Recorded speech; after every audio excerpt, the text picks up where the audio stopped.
So, and there's a lot of things that happen in art. If the visualization becomes more stronger, you understand, you get a deeper understanding of physics, and you begin to become much more aware of tiny little peculiarity in nature that we tend to, that we are jaded to, that's oblivious to our vision, that only becomes clear when we start to look at art.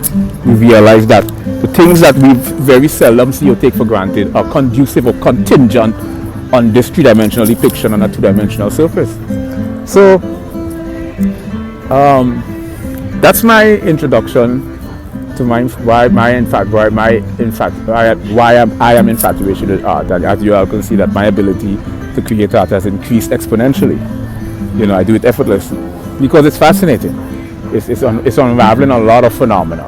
You know, I am painting people that's unfolding. It's like